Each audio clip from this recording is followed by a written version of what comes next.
Right. Who went to the party last night? Yeah, I just thought, get in the mood, keep in the mood of the party. And who went to the TechEd one session earlier today? Maybe, yeah, they were talking about that song, and it reminded me of that song. I thought, hey, wouldn't it be cool just to get started with that and get pumped up, and, really excited, because I love group policy, so that gets me really excited. And I thought, well, Star Wars and geeks, well, don't be offended that I just called you a geek, but, might be. But, I thought, yeah, let's get this started. So, how to get rid of Logon scripts the easy and free way. That's what I'm here to teach you today. All right? Teach you, show you how. Who here has Logon scripts in their environment right now? Okay, excellent. This session is for you. Who here doesn't have Logon scripts in their environment? People with your hands up if you don't have Logon scripts in your environment. You might not find this as exciting, but there will still be stuff in here that you could use in your environment, all right, for managing your environment using group policy. Basically, this is a group policy preferences session, all right? So I'm Alan Birchall. I'm a senior consultant. I live in Brisbane. I work for a company called Avanade. We're a big multinational consulting company for Microsoft solutions. I love coming here doing TechEd. This is my third year from TechEd in New Zealand. This is my third year that I've done a group policy preferences session. So if you've been to my previous ones and thought they were really great, thank you. This is going to be a bit of a repeat, so please don't say, oh, it was the same as last year. It's like, yes, it was kind of the same as last year, but by the show of hands before of people who still have Logon scripts in your environment, obviously there is still a big need to teach people about group policy preferences and how you can get rid of Logon scripts. Alrighty. So I hate Logon scripts. I really do. I worked at a company and I wrote this big script. It wasn't a Logon script, it was a big script though to do something to control the local administrator group on my servers. And this was just before the release of Windows Server 2008, and it was this really nicely crafted script. So I did it in VB. I was really proud of it. I went to my boss and I said, we should implement this. This is going to be great for controlling administrator access to our servers. And then Microsoft came out and they brought out Policy Maker. Okay, and they had some excellent extensions to group policy, and they basically brought them out and made them group policy preferences and say, here you go, have it for free. And I looked at that and I went, crap, I'm going to have to take that script and delete it, because this does everything I need. And it does it all through the GUI. Don't need to code. And I'm not a coder, so that VB script I was really proud of. It took me ages, a lot of Googling on Bing to get all the code samples that I needed to make it work. Yeah, basically, group policy preferences, from that point on, I was sold. I loved it, and I've been praising it ever since then. But I do hate Logon scripts so much so that I registered the domain ihateLogonscripts.com. If you go to that website, it will redirect to my other website. It's just the redirection, really. grouppolicy.biz. So that's my website. So everything I talk about here on stage, I will have had an article or blog post on my website, grouppolicy.biz. Okay, for those of you who haven't been there, I recommend you go there. It's just got lots of great information. It's just technical stuff with screenshots. I like to call it my version of TechNet with screenshots, because TechNet doesn't have many screenshots, and I like screenshots because I'm a visual type of person. All right, so if you're wondering, oh, how did you do that, or I want to know more, you can use that. You can use the contact form, so, call me baby, or contact me baby, like the song at the start of the session. Absolutely, post questions or have a look on my website. There's probably an answer there. Okay, so let's go on. So group policy preferences, also known as absolutely everything you need to replace your Logon scripts. Alright, that's what I like to call them as well. Alright, what are they? Okay, like I mentioned before, there was a third-party product that was bought out by Microsoft and it was included as a Windows Server 2008. That's when it came out, so it's been out for a few years. Alright, it's a whole bunch of settings and actions. Alright, notice I say actions. So some things can have actions, right? Other things can have settings. That's how I like to describe it. It's not just a bunch of settings. There's other things that it can do. Alright, so actually doing a task. Alright? And a whole bunch of ways of targeting them. So in a group policy object, you can only target a group policy object a limited number of ways. You can put a WMI filter on it, which hardly ever anyone uses because big performance overhead. It's okay if you're going from an XP to Windows 7 environment and you have your XP and Windows 7 machines in the same OU structure. Not that I would suggest you do that. I like to have them side by side. But if you do that, that's fine. Have a WMI filter. You can use security group filtering. Right? And of course, you can link them to organisational units, which is probably 98% of the time what you do. All right, but group policy preferences has a vast number of ways you can target the individual settings within a group policy object. Right? You still have your targeting of the group policy object itself, so your machine needs to be subjected to that group policy object. All right, but then within it, you can then do more granular filtering of the individual settings. These will only apply to preferences. I always get the question, can I do those settings, do that targeting on my administrator templates and my security settings? No, you cannot. All right, it's only preferences. So group policy preferences versus group policy policies, right? I use the term group policy policies as the native, or I sometimes say native administrator templates or native settings. All right, so this is a bit of a comparison between the two. How are they different? So group policies, they apply settings, of course. All right, they can do some kind of actions, a little bit, if in the security settings. All right. Generally speaking, it locks the user out. Right? So if you configure something in IE, if you configure something, say the screensaver, or configure something to do with the start bar, what you're doing is locking the UI. You're locking the user out of that, the ability to change that setting. All right? Because they're policies, they'll apply. When you remove that policy setting though, normally, most of the time, it reverts back to the original behaviour. So if you had a screensaver set at 5 minutes and the old value was 10 minutes, and then you remove that policy gets removed from that machine, and the settings come back, and it's back to 10 minutes from where it was at 5 minutes. And they're predefined. You have a whole bunch of predefined administrative templates. You have a whole bunch of security settings that are predefined. You can go in and handcraft your own administrator template, admin ADMX, ADM files. You can do that for special registry keys, but that takes a little bit of jiggery-pokery, but generally speaking, they're predefined. Group policy preferences, how they differ. All right, like I said before, you can apply settings and actions, okay? And there's a whole bunch of settings, which I'll go into soon, of exactly what you can do. Doesn't do much when removed, with a slight exception, and I'll show you that exception in a minute, but basically if you apply what's a good shortcut to a desktop, all right, and then you remove that policy, shortcut to the desktop stays there. It doesn't get taken away. It doesn't revert back. It doesn't have that reversion sort of, generally speaking, it doesn't have that reverting. It certainly doesn't have a revert back to previous setting, previous value option. And can be predefined. There's a whole bunch of predefined settings, but you can also have a really great lot of flexibility. There's a lot of actions in there that I'll show you. Registry keys, copying files, creating folders, stuff like that, is as flexible as you want to be. If you want to create a registry key, if you want to create a folder, a file, move, copy, whatever, you really have a lot of power and flexibility with preferences. All right? So, bit continued. Policies, native administrator template policies take precedence over preferences. All right?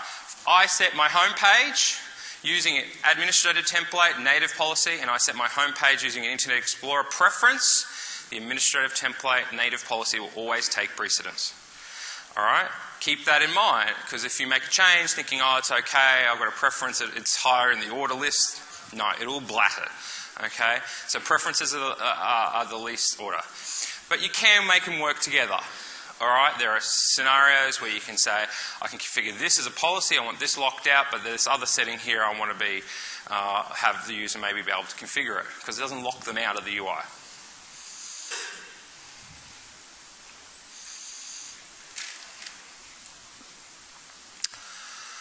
What do you need to install or do to make preferences work? So, I mentioned that preferences came out in Windows Server 2008. Alright, which meant that with Windows Server 2008, they had these things called the client-side extensions. Client-side extensions are the piece of software that you install on the operating system that enables the actions to be run on the machine. Alright, it's basically saying, I know how to do a registry key, I know how to do a printer mapping, I know how to do a drive mapping, I know how to do this, that, and the other. Alright, and it understands and pulls that information from Active Directory. Okay? But for Windows XP and Windows Vista, right, you need to install client-side extensions. Who still has Windows XP in their environment? Alright, okay. All this, what I'm talking about, will work in Windows XP. You do not have to wait to go to Vista or Windows 7. Who's doing the migration to Windows Vista? Yeah, didn't think so. You do not have to wait to go to Windows 7 or Windows 8 to get this goodness. Alright? You can deploy the client-side extensions. You might have seen it in WSUS. You can go to downloads.microsoft.com and download them there. You can deploy them via SCCM. You can deploy them via Logon scripts, even though I hate Logon scripts. It's a great way, you know, it's the last thing you'll ever do with your Logon script is deploy the client-side extensions. But you need to get the client-side extensions on XP and Vista, and when you do that, they'll just light up. So if you had a preference configured for that machine, and you didn't have the client-side extensions, nothing will happen. As soon as you install the client-side extensions, bang! Right, all those actions will start to take place. Alright, and they'll start to process. So it is kind of a good way to test. If you've got XP in your environment, you say, well, I've got the client-side extensions on my machine, but no one else has them installed, so I can just test it on my machine. It's a nice-ish way. You know, you just got to be sure that no one else has inadvertently installed the client-side extensions. Okay? And you can also install it on Windows Server 2003 and R2, because it was 2008 and on. So you can apply this to Windows Server as well. Like I mentioned, you can deploy it via WSUS script, SCCM, or a USB key, just a .exe file. You go around installing it manually like that. If you go to Windows Update as well, you'll notice that the client-side extensions are listed as an optional add-on, okay, to your computer.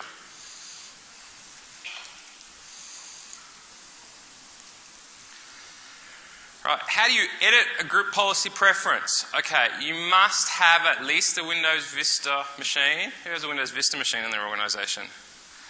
Yeah, not many hands, I wouldn't admit that either. But at least, let's say Windows 7 machine in your organisation. Alright? For group policy preferences to edit it. You need that to install the group policy management console that has the new features that allows you to edit the group policies. So you can't edit group policy preference in Windows XP, but you can apply that group policy preference setting to a Windows XP machine. Alright, so if you're 100% Windows XP in your environment, you can't use it.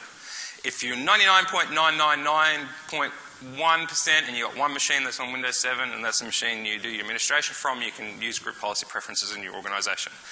No schema changes. I've seen this work in a Windows 2000 native Active Directory. Alright? If you're in a Windows 2000 native Active Directory, that's the least of your problems.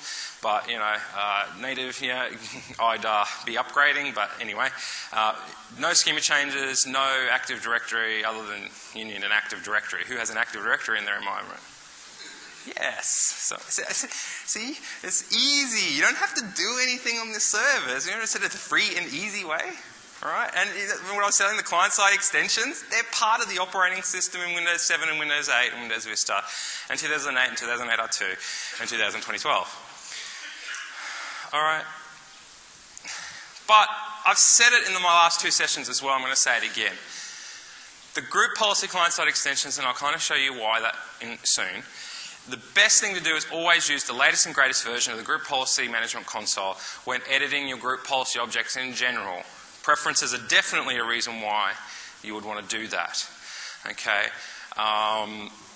Because they just light up the latest features. So they're aware of the IE6, they're aware of IE7, they're aware of IE8 and IE9, and they're aware of IE10. Right? But if you're editing it on a Windows 7 machine, okay, it's not even kind of aware of IE9, but it will be, and there's nothing there about IE10 at all. Okay?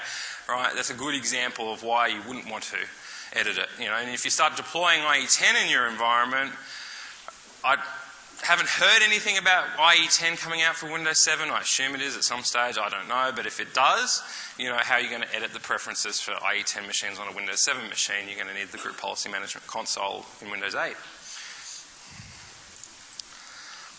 Remote server admin tools, GPMC, they're still not out yet. I've been searching for them every day, every couple of hours, and go, is it out yet? Is it out yet? Is it out yet? I don't know. Certainly doesn't seem to be. It's only the release preview version if you want the remote server admin tools for Windows 8. Okay, and so you can play with it right now, though, on Server 2012, because the Group Policy Management Console is part of Windows Server 2012. All right, if you install the Active Directory role, it's automatically installed. Not that I recommend you do group policy edits on your domain controller, but any Server 2012, say a terminal server or something like that, uses your management server, you can install just the Group Policy Management Console. All right now today. So, we have settings. All right, this is where I transition into demo mode.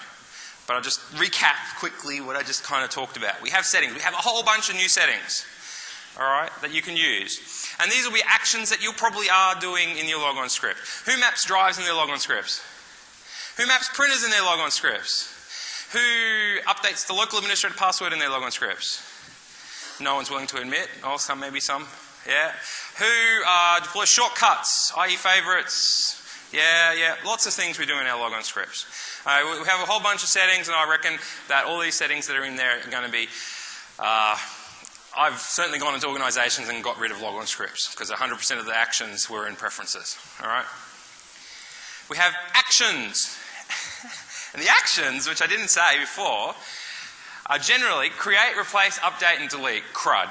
All right? It's a term that's been around for a little while. I like to use this slide because everyone thinks that when they say, oh, I love your session, I love that picture you used for the CRUD. It's like, yeah, so you've got actions that we can take. Mapping a printer, creating a file, all right, deleting a file, updating a file or folder, all right. So we have those actions that we can take. Targeting. We can individually target settings, all right, to computers, users. We have a whole bunch. I think there's 27 different ways you can target these individual settings within the group policy object. Remember, the group policy object itself needs to be linked to the machine or user somehow, but then you have granular targeting within. So you could apply this at the very top level of your organisational unit structure, maybe not at the domain level, but you could at least apply it at a higher level, okay? And then have some granular targeting before that. So demos. So I'm going to now go to demo mode. All right, so I'm going to show you quite a few examples of how preferences can be used in action. So,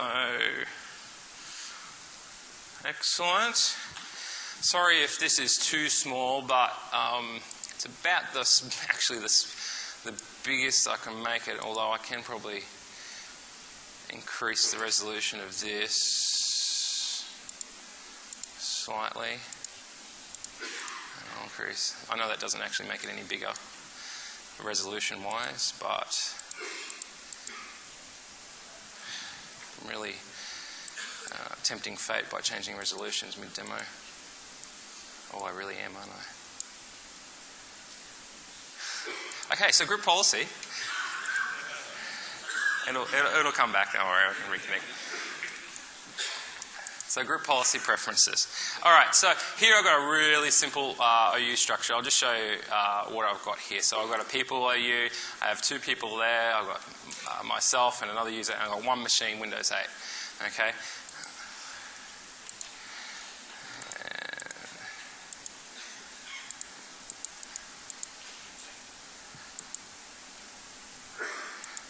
Just going to see, second time it worked.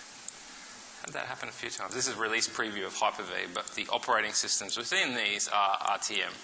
So this is the RTM version. So use people, workstations. Okay, so I've got two group policy objects here. I've got the people object and I've got the workstations object. All right, so let's edit group policy.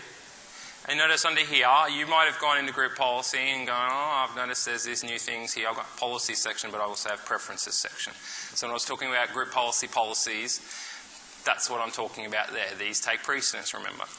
All right, but then I have preferences. So we've got Windows settings and we've got control panel settings. So easiest way to figure out what goes into what, if it's something you can do in the control panel, it'll obviously be under control panel settings. If it's something you can do in Windows settings, all right, it's something you don't do within control panel, but it's something else.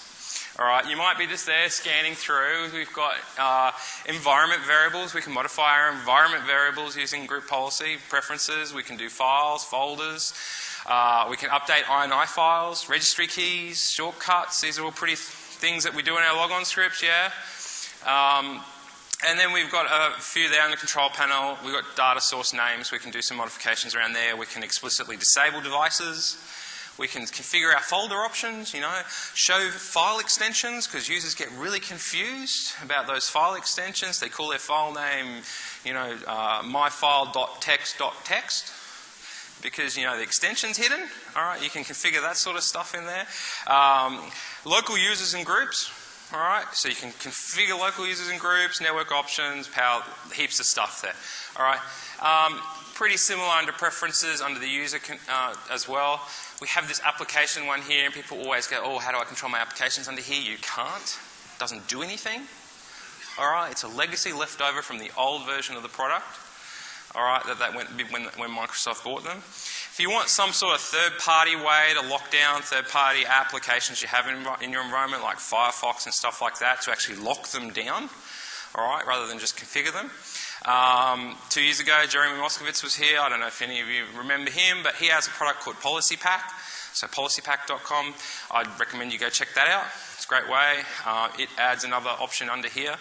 All right, but you can do other things like drive mappings, environment variables. All right, so let's go in and look internet settings. So, woohoo. Okay, if anyone used to do Internet Explorer stuff in Windows 7, you would have known that it only supported Windows Internet Explorer 8. Okay, luckily they've updated that. Actually, it supported up to version 9 in Windows 7. The problem was Internet Explorer version number was 9.01. Right, so it said, well, you're 9.01, that's greater than 9, so I don't support you. And you could go in and hack the registry, hack the XML files behind it to make it work. But now they've just updated it. But we also have Internet Explorer 10. So if we go in here, who recognises that dialog box? I mean, it looks pretty similar to IE9, right? A lot of the settings in here have just taken the UI from the actual configuration and actually applied it as a setting. So it's really nice and familiar for you to configure it. All right, so a couple of conventions that I need to just go through here. If you go, this is a good one here. You notice we have these green circles next to our tick boxes here, right? If I configure this item, the green and the green lines, all right, means that it will configure those items. But what if I don't want all those settings configured? That's okay. If I press F8, they all go red, which means none of those items in this setting will configure. If all I want to do is configure this one item here to say play system sounds, I can then hit F6. If I want to turn that off individually, I can hit F7. If I want to turn them all back on, I can hit F5. All right? So, notice if you're colorblind that it's a circle with a line through it, and if it's red, if it's disabled, and then if you're not, if it's enabled, it'll be just a circle. All right, so they've thought about accessibility there as well. So you can just go in and so hit F6. All right, but there's a whole heap of things we can do in here. Really common one here. Notice here we've got a dotted red line under there. So I'm going to disable everything here, but I'm just going to enable this, which is the home page.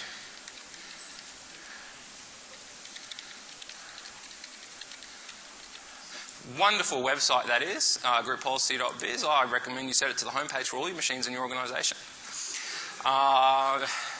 So let's just go in here, just to prove. Hopefully I do have internet access. I should have internet access in here. Notice the homepage here is, you know, Bing, newzealand.bing. I love how it automatically redirects you to, there we go, it does work. All right, and then I've got this little script here. I'm just going to do a GP update. Hopefully my policy updates work well in this demo.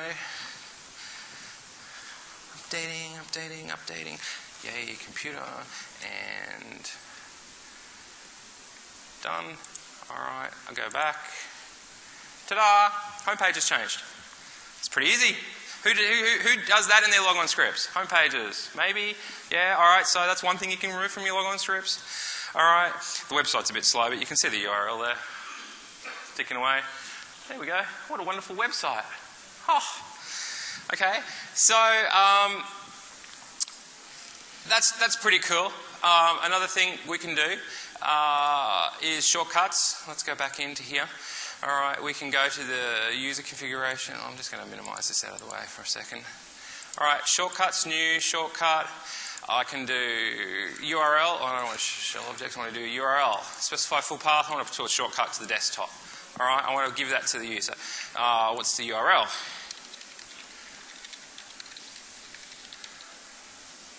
Another really great website there. I hate Logon scripts, I suppose, but GP Central. Alright. Yeah, I'll just leave it as update for now. So, nothing on the desktop. Hit group policy update. Goes away. Woohoo! Shortcuts deployed. Alright, notice that did it in the background. The user didn't have to log off. Right? Which means I didn't have to wait for the user to run the logon script again. It will just get delivered to the machine within 90 minutes. Or if you went to my Windows 8, what's new with Windows 8 group policy session, you know you could now go to an organizational unit and go group policy update and force a group policy update on all the machines in your OU within 10 minutes. Or if you use PowerShell, you could do it instantly. Alright? So you can now push out shortcuts to your desktop. Alright? And it's pretty cool. But I'm a user. I don't like that shortcut. I'll delete it. Alright, so guess what happens? It doesn't lock them out from deleting it. It could be if you put it in the all users and they didn't have permissions, but the next group policy update, it'll come back. Woohoo! And so now all your users are going to do all day, every 2 hours, is delete that shortcut, and they're not going to get any work done. Okay? Question? Is it possible to configure policy preferences to only run at Logon? Generally not. But there are some synchronous settings that will only run at Logon. So there are some settings that will only run at Logon. No, generally not. These are group policies. It's like saying, can you configure group policy to only run at Logon? No, sitting there in the background refreshing all the time. You can do some targeting that might help. You're going to see that in a sec. Alright, so I'm a user and I deleted that, and that's really annoying. And what I want to do is say, well, you know, we want to deploy that shortcut, but if they really want to delete it, that's fine. There's this option here that says apply once and do not reapply. Woohoo! So, what I do is I'll tick this. I will delete this first. Do a GP update. So I ticked it. It applied it once. So that's once. So it's applied that shortcut once. And it says do not reapply. I'll delete it. Wait for that to finish. Do a group policy update again. Nothing comes back, right? And you go, oh, that's pretty cool, because now you can set a preference for the user to say these are the shortcuts you should really take a look at, but if you want to clean your desktop up, you can. But then a month later, the CEO has this big important video and you want to push that shortcut out to the user's desktop again. How do I do that? What it's done is it's set a unique ID number for that action. It knows that action has been taken and it won't run it again. So what you do is you go into here, and if you want to push it out again, you untick it, hit apply, tick it again, hit apply. You've now increased that unique ID number, and then when I do a GP update again, it will now refresh it again. Okay? Cool. Alright, so now I've got the ability to slightly control my user's desktop, but not annoy them so much to say that, you know, I hate this environment, I can't do anything, I can't change my own desktop, because it's their desktop, they like the pretty flowers and stuff like that. Maybe, you know, be nice to your users, because they, you know, they like their photos on their desk, and, you know, they like their photos on their desktop. And it's like, give them the ability to customize their workstation a little bit, and maybe they're not as angry at you all the time. Alright? So that's the apply once and do not reapply option. Alright, so that's with shortcuts. Alright, so who has Adobe Acrobat Reader in their environment? A lot of people. Adobe Acrobat Reader is actually a pretty good group policy enabled program. Okay, but what I'm going to do is show you how you can use the registry key option to directly manipulate settings within Adobe Acrobat Reader. This is the one tick box that I personally and a lot of other people don't like to have enabled by default in Adobe Acrobat Reader, because it's enabled JavaScript by default. And how many people need JavaScript enabled in their PDF files? Not many. How many attack vulnerabilities are there that are JavaScript based? A lot. Alright? So I want to turn that off. All right, I want to turn that tick box there off. Now I'm not locking it out. This is a preference. I'm not locking the UI out. All right, something like Policy Pack, which I mentioned before, would lock the UI out. All right, third-party product. All right. So what I'll do is I'll go in here. I'm going to edit. I know from history. No. I won't go to that one. But one I've done before is here. I'm going to edit. Back in the people policy. Preferences. Oh no, I can't do registry hacks under control panel, can I? No, I can do it outside that. Alright. So here I have my registry option. Alright, but notice here on the desktop I've got some XML files, right? Look how easy, this is one I've created before, but then I deleted it. But look how easy it is. I will drag that onto here, and do you want to import that? Yes, I do. Alright. The ability to, these preferences, if you have them here, what you can do is once you've created them, you can actually get there and then drag it on back onto the desktop, create a replace here, alright, I'll replace that, and create copies. This is the XML file. Let's just open it with Notepad. Word wrap. This is the preference in its raw format that you can use to say, you can modify that. So if I had 100 printers and I don't want to sit there going next, finish, installing 100 printers, I could get this XML file and I could go through it somehow and just automatically update just the printer names quickly, alright, using some sort of other script that I wrote. Remember I hate Logon scripts, I don't necessarily hate scripts. And you could then just copy that back straight in and it will just re-import them all, alright. So really great feature there is, you know, if you want to just back it up what you're doing, something like that. Alright. Notice though that it's also very grayed out. That means that setting is actually disabled. So this green circle here will enable that item, and if we go in, that's the registry key. Alright, I didn't really want to type it out, that's why I did one before. So software Adobe Acrobat Reader 10 JS prefs. That's the registry key, it's a regd word, and I'll set it to 0. Alright, I'll go in here. I shouldn't have to close the program again. I'll hit that. Going back to your will apply first log on, if you use the apply once and do not reapply, first time they log on it will apply. Oh, at every log on. No, that would be difficult. Yeah. Go back into preferences. Maybe that's not the right one. Maybe it was one is the what I wanted to set it to.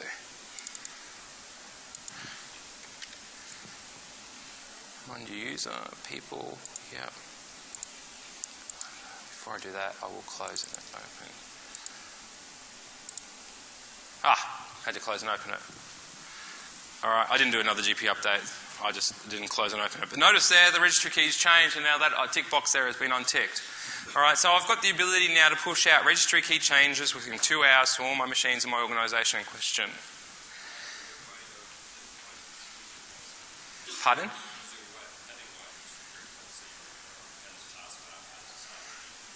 No. Alright. Is there a way of pinning items to the taskbar or the start menu? So you've never been able to pin things to the taskbar. That's something that Microsoft has said, no, this is something that the user needs to keep control of. And you also can't configure what items are pinned to the Windows 8 start menu.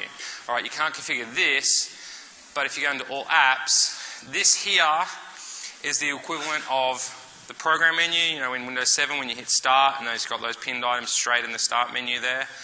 And on the right, over here, is the equivalent of all programs. So you can configure this, which no one really knows about. Who here knew about that? If you right click on the start menu, there's an all apps option there. Right, you do now. Okay. So that's, you know, because you're missing a lot of options there. Alright, so that's registry keys, that's pretty cool. Alright, who applies registry keys in their logon script? Awesome, now you've got a way to get rid of that out of your logon script. Cool. Alright, I'm whittling down this logon script for you. Awesome. Okay. some other things. Drive mappings. Who's got drive mappings in their Logon script? Yeah, this is the good one. Alright, so I'm going to create a drive mapping. Actually, no, before... no, I've already whet your appetite for that, haven't I? Alright, so I'm going to create a drive mapping here. And it's 2012 DC/data. Label. What's a cool label? You know, drive label? Call one out. No, it's Pron. Okay. And what drive mapping we're going to use, of course, if it's for Pron, it's X. So I'm going to do that. I've mapped that drive mapping here, and I'm going to go back and just to prove that I didn't have one there before. There's no X drive there called Pron. Okay, applying the update, applying the update, applying the update. Computer successfully applied. How am I going for time? Not 2. Do I want to log off? Why is it asking me to log off? Because you can't map a drive while the user's logged on. That is a synchronous task. It's the one synchronous task in group policy preferences. So the user has to log off and log back on for that. Generally speaking, it's because you don't want the user to be working in the drive and have the drive disappear and remap while they're working in it. Alright, that's why they've made it a synchronous task. Alright, if I log back on.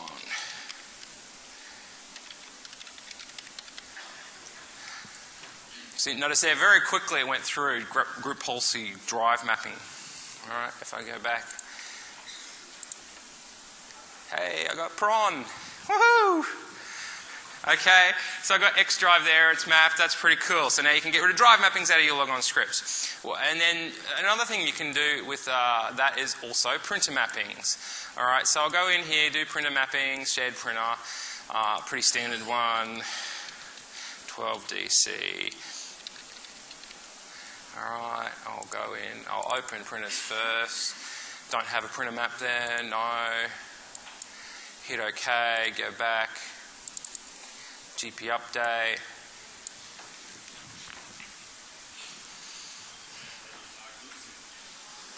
Going to get to that really soon. Going to get to targeting really soon.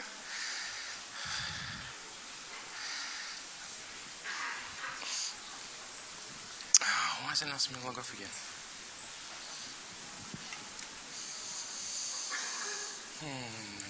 Do I log off? No. Haha. Well, I didn't log off, but there you go. The printer just appeared. Woohoo. I just mapped my printers. So now you can remove printer mapping from your Logon scripts, but I want to apply printer mappings to not everyone. I want to apply them to a select number of select users. Right, so what if I have in my environment a printer that's used by only the finance team because they like printing checks, and checks are good because that's how we get paid, so you want to make sure that, you know, they can print to those, but you don't want everyone else to print to them. Right, so what I can do, I can go in here, I can do a new printer mapping. This is another one, 2012 DC finance. But then I go to Common tab here, and under here I go item level targeting, and I click this targeting button, and I now have the ability to target based on any one of those criteria. Alright, absorb it, there's a lot there. There's a lot there. Alright. The ones that are really popular, security group. Alright, so if I select a security group there, and I go finance. Alright, finance users, there it is. If you're a member of that group, great. So I'll put a comment in here for finance users. Hit OK. So I have one there for everyone, and I have one here for just finance users. Okay, so what I do then is I go back and I do a GP update. I wonder if it'll ask me to log off again. If it's going to ask me to log off, I'm going to kill that drive mapping. Yeah, alright, hang on. Drive mapping. Yeah, I should do it just once, hey. Oh, no, I've deleted it now. So, I'm going to hit no anyway, but notice it didn't map. Why didn't it map? Because my user Alan is not in the finance group. Alright? I have another user which is in the finance group. Alright, and that user is John Smith. Just have a look. member of, finance users, yep, he's in a member of it. So what I'm going to do now is quickly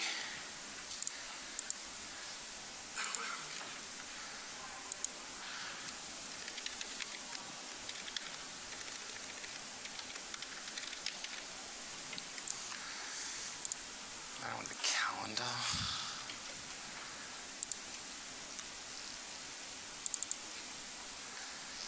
Generic text, give it a sec. Just going to add, I think it's there, come on. There it is. Oh, I did it. I didn't have to do the GP update. So there it is. It's got the finance printer as well. All right? Pretty cool. So that's targeting, but let's have a look a little bit closer at targeting. What else can I do with targeting? Let's go back to that printer. So what if it's just the general one? Item level targeting. Add item. IP range. Who has floors in their buildings which have IP ranges allocated to them? Excellent. Who has printers on those floors? Right, so you can now say if computer is in 10.0.0.1 to 10.0.0.255, map this printer. Alright, the user goes there. They'll map the printer. Excellent. But what happens, right, when they walk away from that area? Well, preferences are sticky, they don't revert, so that printer mapping will remain. Alright, if they're a roaming profile, because the printer mapping is stored in their profile and it doesn't get removed. So if I hit OK there and I go back to, I don't want that machine. Oh, that's the one that I tried to resize. Alright, if I go back in as Alan,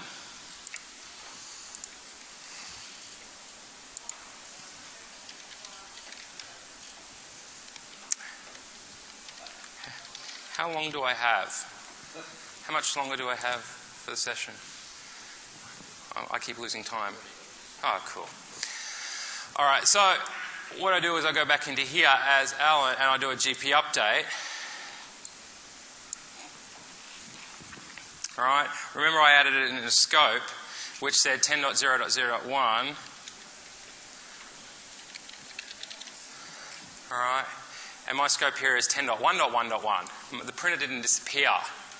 Alright, so if we go back and we change the action of this one to replace, and now there's this one here, remove this item when it's no longer applied. Alright, so that when the user falls out of scope, it will remove that option.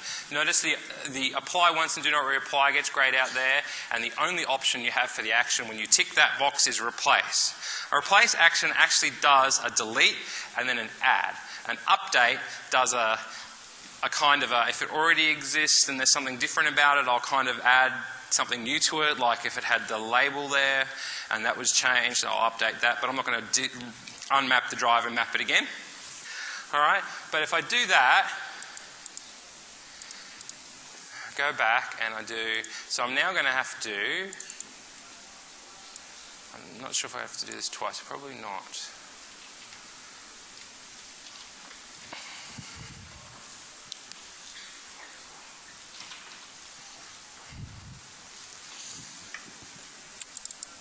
Well, let's try it twice.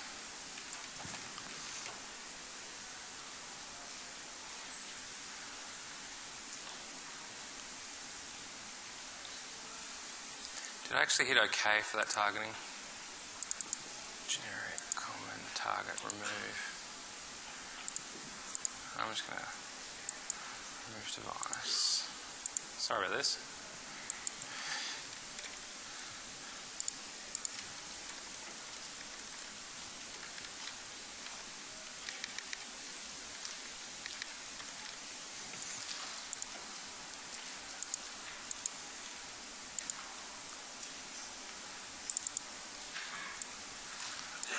Okay, one more GP update, adding printer, adding printer, adding printer.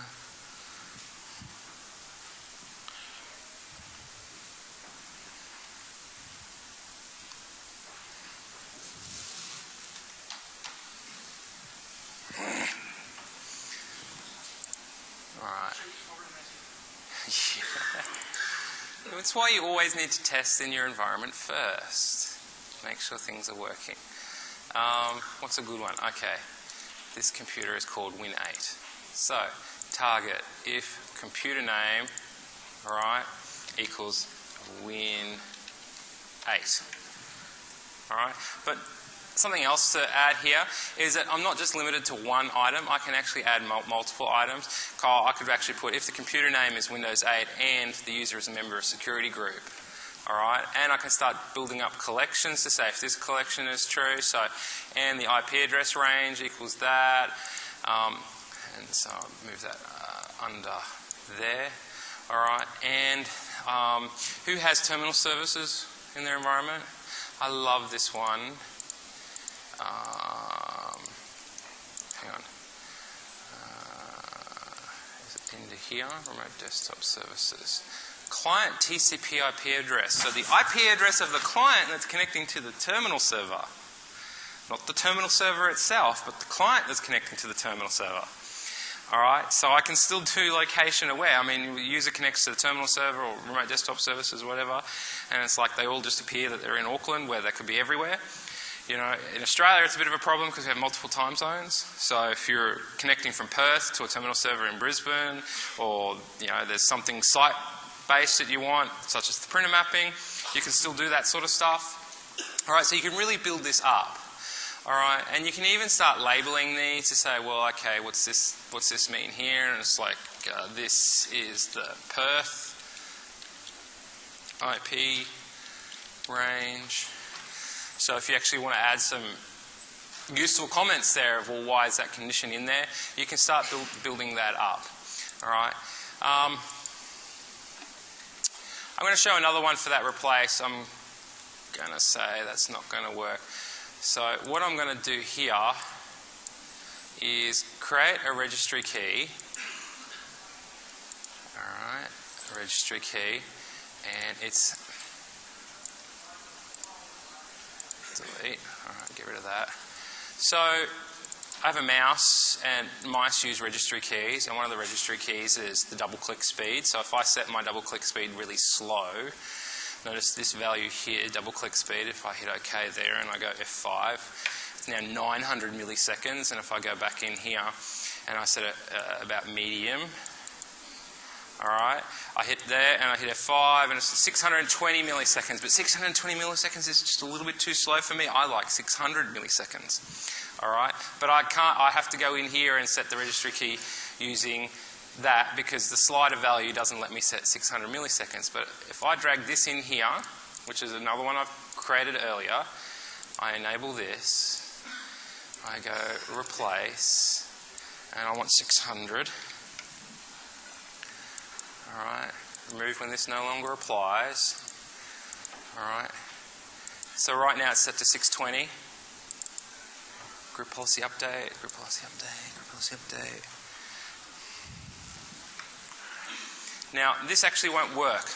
Alright, the reason why it won't work is because if you would have noticed, what I did was I applied this registry key, at least I hope it doesn't work, it's going to make a liar at me. No, it worked. The point I was trying to make here was the group policy preferences. Use the context when you're running as a user. Okay, the mouse setting is something the user can set actually, so that's probably why it did work. Sorry. Group policy preferences, if you're running as a user, if you're trying to do something as a user, it will do it in the user's context. Alright? If you want to do something on the machine, alright, it will do it in the machine context. You need to go and apply it using a group policy object that's targeted to the machine, and you also need to do it up here in the computer configuration registry key settings. So my point there was to say, when you're making registry key changes, if you need admin access to create those registry key changes, you need to do it as the computer account under the computer's group policy that's targeted the computer object, and if it's and you need to have it under the computer configuration section. Alright? But, so I've applied that registry key, it's changed to 600, great. So I'll go down here and I'll now delete that. Remember I previously ticked apply once and remove when no longer in scope. Gone.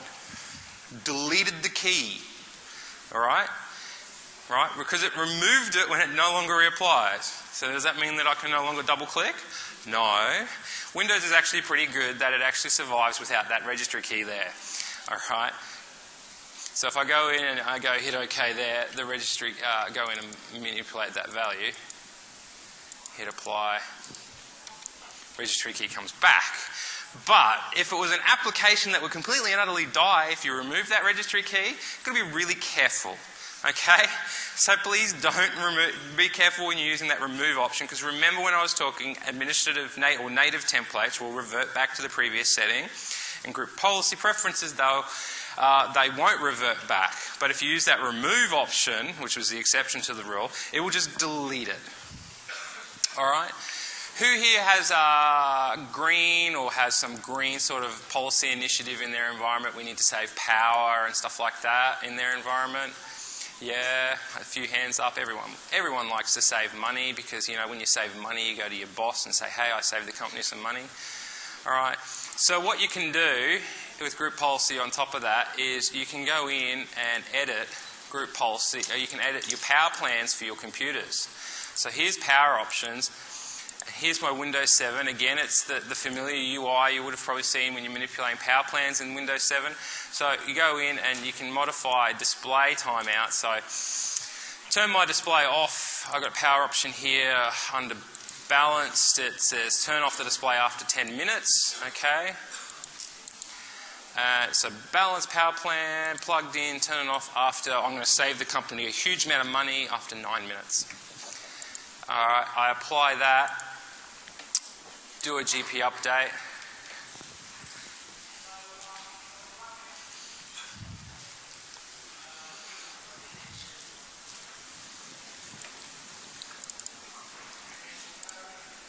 Now sets to 9 minutes. Okay, cool. I've just saved the company 10 cents. Great. But you can see what I mean. You can now apply power plans to your computers. Something I blogged about is that one of the targeting options with power plans, or one of the general targeting options, is you can actually do a time range. All right? I can apply a high performance power plan to my machines between 9 AM and 5 PM. All right? But then, remember, settings don't revert back. I can apply a second power plan option. Alright, let's say that's set as power save. That's alright, well maybe actually let's just update the balanced display, turn off display after 1 minute. Okay, and I could target that, the time range of the other way around, 5 PM, 9 AM. Alright? And I can apply that to say, after hours I'm going to apply this more stringent power plan. Now remember, group policy updates every 90 minutes. Alright, group policy preferences updates at the same time as that 90-minute schedule. So if you did this and a machine did a group policy update at 4:59:59 seconds, it'll have a high-performance power plan. And it won't be till 90 minutes with a little bit of extra randomness later, so about 6:30, that all your machines in your organisation that are left on will now revert to that low power plan. Okay? So while the time range is great, it doesn't mean that bang at 5 PM it's going to do that action. Alright? So keep that in mind. But you notice also you have date range there. Where is it?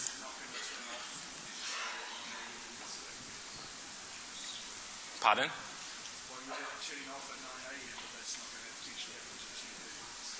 Yeah, so you push it, yeah, but the machine, so what you could do is say do it at 7 AM. The machine is turned off, so it's been a good user, and they turn their machine off at the end of the day. They come in at 7:01, they power their machine on, and what happens is the machine goes, have you got a new group policy for me? Or what the time is, it does a group policy refresh at 7:01. So maybe what you do is you pick the time in the morning just before where all the machines start to turn on. So when they start to be turned on, they'll refresh, but then by about 8:30, any machine that's been left on will have been turned on. So if you start at 7. So you've got that transitional period there with that time zone range. Okay, so how's that? Who has something else in their logon scripts that they want to get rid of? Question?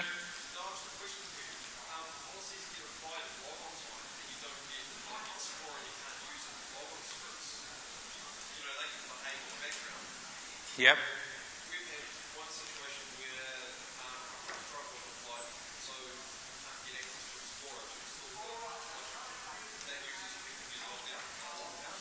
Right.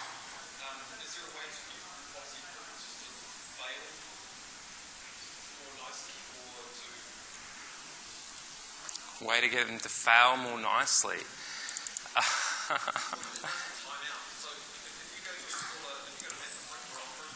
Oh yeah, and it sits there and it times out mapping the printer. So group policy preferences is the action that does something. So is there some way if they're mapping a printer, what you're saying, and it takes a long time to map that printer, or is there a way somehow to time that out? Not really, because it's doing the action, and if the action takes a long time, it's going to take a long time. It's not solving the problem with doing the action itself.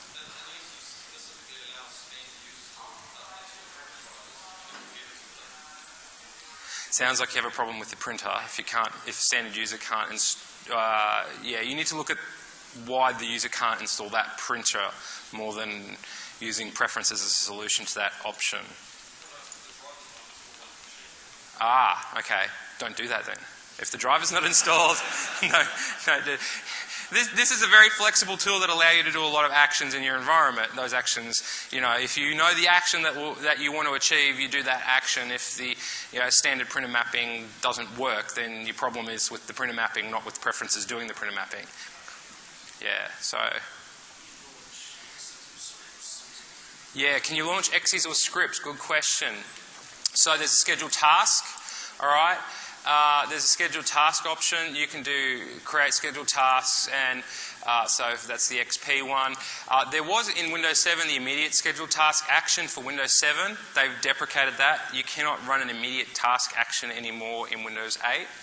I think they had a lot of problems with it. I don't know why, but it's not there. But you can do a scheduled task, and that scheduled task is just your standard scheduled task.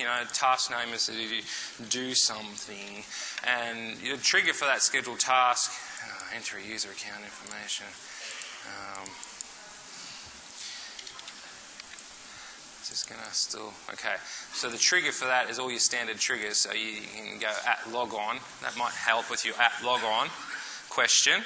You can do a scheduled task that does @logon, so you can push that out. But you've got the whole scheduled task, so you can push out scheduled tasks to your machines. If you wanted to do a scheduled task really quickly and use this, because remember it takes 90 minutes to push out the scheduled task. It doesn't help if you want to do something right away.